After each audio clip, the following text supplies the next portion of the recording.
Greetings and hello. I'm Michelle Wilson, and for my dissertation, I decided to do qualitative research. Qualitative research focuses on understanding the context and attempts to explain the intentionality of behaviors. It's not a science report like qualitative research, which is one reason I favored qualitative. Teachers are often overlooked in education because of the focus being so big on students and what students need. But we cannot forget the teachers because those are the ones that are directly in contact with those students. Therefore, through qualitative research, I can develop a narrative. Through qualitative research, I can develop this narrative from a teacher's standpoint about how they feel about job satisfaction of urban school teachers through understanding their self-efficacy abilities. So that's kind of what I'm going to get into with my dissertation. The purpose of my dissertation is to shine light on the self-efficacy abilities of teachers in urban schools. Teachers in America are not valued, which is evident by how much teachers earn for salaries, the work conditions of some schools. I mean, personally, as a teacher, I've experienced some very disturbing situations, yet I continue to teach. I've been teaching for almost 10 years and I remain in the field. So all these negatives on with all these negatives that surround the field of education, why are so many teachers choosing to stay in such a demanding field? What is it that these teachers that stay possess? What are the qualities that they have that keep them going, that keep them being these effective teachers when there's so much stacked up against them? So the purpose of this study is to understand what self-efficacy abilities are in urban school teachers that help them to remain in the demanding educational field. Once we know those qualities, then as um, the field of education, we can start to develop those in our programs at the college level. We can start providing more professional development on it to keep more effective teachers around. Here with this slide, I'm showing 3 possible questions for my qualitative style dissertation. Each question focuses on the urban school teacher. However, with the first question, what makes a school teacher remain in an urban school, I didn't include self-efficacy, which could later create a problem because of too much data. But with the last 2 questions, how do teachers build self-efficacy to remain in an urban school setting? What are the self-efficacy abilities of teachers in urban school settings that have been teaching for 1 to 3 years, 4 to 6 years, or more than 6 years? I included a delimitation to my research by looking at their self-efficacy abilities. And even with the last question, I create even more boundaries by looking at or comparing 1 to 3 years to 4 to 6 years to teachers that have taught more than 6 years. So my question that I'm kind of favoring is the third question because it's a qualitative question, but it also gives me a quantitative approach because I have data to support my answers. Now, as far as my frameworks go, my theoretical framework is dealing with the self-efficacy theory, which is the work of Albert Bandura. He did a lot of work with, self-efficacy, which would be my theoretical framework. With my conceptual framework, I'm thinking strong efficacy abilities of urban school teachers.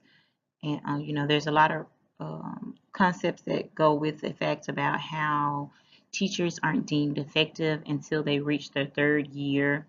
So, looking at those teachers that go beyond that 3rd year and even, how those teachers at the beginning of starting versus the teacher that's been in the field for 6 years. So those are my frameworks that I'll be focusing in on. My forms of data include interviews, surveys, and observations. One thing in this course that Dr. Taylor stressed was triangulation, which gives multiple sources of data to support your research. Conducting surveys on the teachers would be my first step. Surveys will allow overview information that I can use to help conduct my interviews. So I'm going to do my surveys first, which then leads to my interviews. Interviews will allow personal sit-down time to hear directly from participants and get clarification from surveys, which surveys can be too general. So when I sit down and have the interviews, I can get further details and information. Interviews will also help me to hear directly from teachers certain wording that they feel, not what I put on the surveys. So something specific may come up for them that they associate with their self-efficacy or their strengths for staying in the classroom that wasn't on the survey, so it'll be their own words. And then I can take those information and compare it to the rest. Observations would be when I see the written survey information and the interviews come to life. I will actually be able to watch the teachers in action. I'll be able to make the connections between what did they say in their interview, what was on their survey, and actually see everything come together. So my different forms of data again would be interviews, surveys, and observations, and not necessarily in that order, but those would be what I would rely on. On this slide, we now have the coding of data. So after I've conducted my interviews, surveys, and observations, I'm going to have a lot of information. So in order to summarize everything, you have to code your data. So especially when it comes to the interviews, and for my participants, I'm trying to do 35 teachers because I want to do K through 12. So when I finish all of that, I am going to have a lot of information. So I'm going to need a plan on how to summarize it. So to summarize, I'm thinking opening coding and axial coding. So with the opening coding is going to allow me to kind of summarize and break down all this information that I'm going to have. So it'll be the process of organizing it into smaller chunks. You know, with the surveys and the interviews, I'm just going to have an abundance of information that I'm going to have to put into some type of functional way to read. Now with the opening coding, I'll be able to take that information and I'll be able to break it down and do that. I'll be able to get a clear understanding of what I have in front of me. And I think before I even move into, before I even move into doing the observations, I think summarizing a lot of my information will help me to better conduct my observations so that I'll have the different categories to know what am I looking for? What's going on? What do I need more clarification on when I'm doing my observation? What is it this teacher distinctively said about themselves that made them want to stay in this urban school that I need to be looking for when I step into their classroom? Now, with the axial coding, that's when you start to make the connections between. So in the opening coding, I've taken and I've kind of created the categories, what I want, what I'm seeing. So that's why I said my last step would be using that to do my observations, because once I get everything into the different categories and organized, then I can go in. Then I can go in and figure out, okay, what was the connection between on the survey? This teacher said I was really strong in this area. And then in the interview, they told me they were really strong in this area, and that's why I remained. So then when I get to my observations, I'll know, okay, how does that look? Let me see how that looks. And even going back and listening to their interviews, because I can look for one thing and they have intended another. So just with the coding process, I'll be able to summarize my information with the opening coding into smaller chunks. And then the axial coding will help me to make the connections that I'm trying to make with this study. It'll help me to just get, because it's going to be an abundance of information with 35 participants. And I just want to make sure I'm getting everything out of it. Participants for the study are going to be urban school teachers, and then And in the city, urban school teachers are usually teachers in Title I schools, but I'll be able to figure that out based off of, the Title I schools and being an urban setting. I want to do K through 12th grade teachers, about 35 school teachers, K through 12. I don't want to look at if the grade you teach affects your self-efficacy abilities. I'm strictly looking at what are those abilities that keep those teachers remaining in these jobs after years, which I kind of get into that with my delimitations and limitations by setting my boundaries as far as what I'm focusing on. So I just want to look at job satisfaction as far as the teachers that remain in the field. What are those abilities that they have that keep them in the field? So I'm thinking about 35 school teachers. Maybe I would like to do two per grade or try to figure out a way to even it out. Because if I do K through 12, that's 13. It's like 26. So I may be able to do a few more. I may be able to include pre-K. I'm not totally sure what would be my best number here, but I am leaning towards about 35 teachers because you also think about it too. In different grades, you're going to have multiple teachers. So, for example, at my school, I'm a K-8 school. In kindergarten, we had 4 sections, but then in fourth grade, we had 2 sections. So that's where I kind of got the 35 from, depending on the sections. But definitely school teachers, K through 12, urban school setting, which can be tied back to Title I.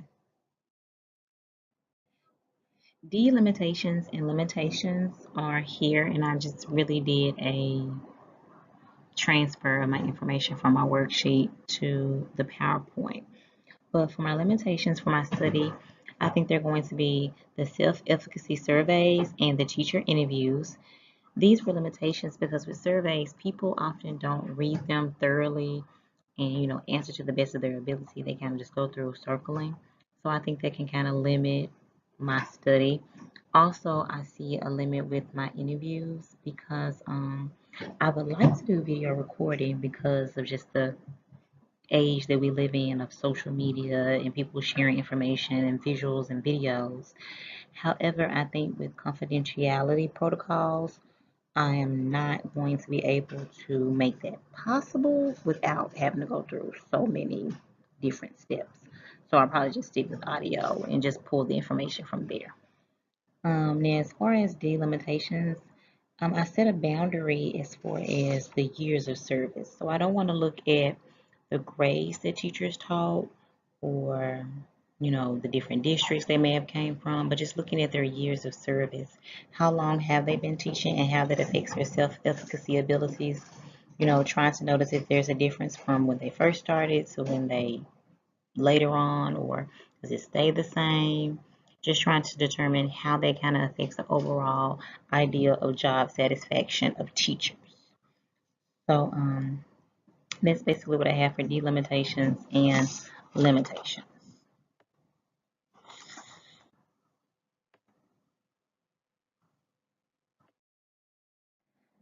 This is my slide that deals with the strengths with my study. If you look at each of the bulleted points, you'll see urban school settings, the years of teaching experience, self-efficacy abilities of teachers in urban schools. Those were the items that I listed as my strengths. Teachers will be able to know their years that they've been teaching. We have a program I know here in Tennessee that you can look on that gives you 10 Compass, that gives you all information how long you've been teaching, the different schools you've been to. So teachers can look on that. Urban school settings, urban schools are defined based off of state regulations and guidelines. So that'll be pretty easy. And I know I want self-efficacy business teachers in urban schools.